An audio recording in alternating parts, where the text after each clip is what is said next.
Good afternoon, everybody. It's Kristen with Coldwell Banker Residential Brokerage, and it's that time again.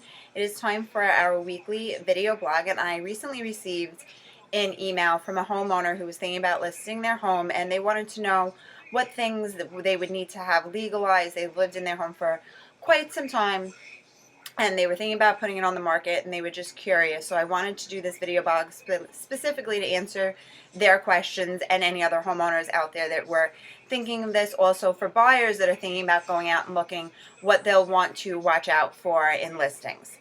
So first and foremost is the two most popular things that do require COs and or a permit are things like finished basements and also garage conversions. Now, you do go into a different realm if it is a garage conversion that was converted into an apartment, because then you're going to be required to get some additional paperwork done. If you have done a garage conversion, you'll want to make sure that you go down to the town before you list the house for sale and either A, legalize that conversion, or B, take everything out. Meaning if you have the garage door blocked off with a wall that's going to need to come down, sometimes it's much easier, depending on the township that you're in, to just do the legalization rather than remove it, because it will add value to your home, especially if you're a home that doesn't have a basement. So that additional storage area and or living area can be a very big asset to you. As well as the same thing with finished basements. You'll want to make sure that you legalize those. Commonly, the biggest expense when you legalize your basement is they will require you to put in a large egress window, and that is for safety reasons. So God forbid there is ever a fire in the basement, firefighters would not only be able to get into your home, into the basement, but so that they could get out as well. So those are the two most common.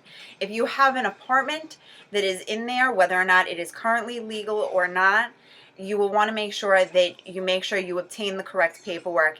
And my suggestion would be, if it is not legal, take it out before you list it, because otherwise sometimes the town will find out that way, because we have to be very specific in how we list your home. We cannot list things that are not legal. So if you did a garage conversion, but you never went to the town and had it properly permitted, we're not going to be able to list that room as a garage conversion. That being said, a lot of the times people buy their homes and the garage conversion was already done. I would say in 90% of cases, the garage conversion was done legally. It's simply a trip of you going down to the town and asking for them to pull all current COs and permits that are on your home. So you'll want to check that. I want to take a minute, because I'm also seeing a lot of investors buy up properties and they're flipping them. But when they're putting them back on the market, they're not necessarily realizing that banks are going to require certain permits. So if you're a beginning investor, although you are purchasing it as a cash deal, so therefore there are no rules and regulations associated with it, remember the next buyer is going to be mortgaging it. So there's going to be certain things they're going to need to provide the bank with.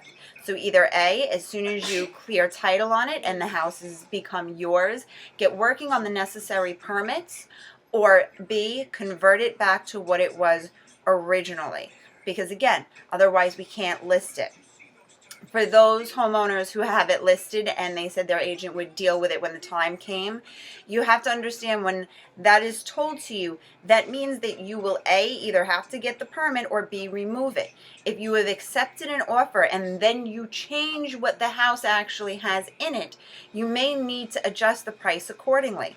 Meaning, if you had an accepted offer on it and it was a additional room in the back, and then you're saying, well, we're not going to go through and get the permits for that, then you're going to have to adjust the price accordingly. Another thing that a lot of people don't realize require a CO or a permit are things like decking. If you have a deck that is more than 18 inches off of the ground, at least in the town of Babylon, you will need to have railings put in. That is going to be required by the bank and required by the town. So that's another sticking point. If you have a deck, take the time, have it done by a professional who will get you the proper permits to go along with it, so that when you go to sell it, it is already proper permitted and you don't run into any issues. That's going to be all for today. I will be doing a written blog about permits for apartment rentals that are in a home and how they carry over, but that's much more in depth, so I'm going to keep that for a written blog. I'll see everybody next week, and happy house hunting.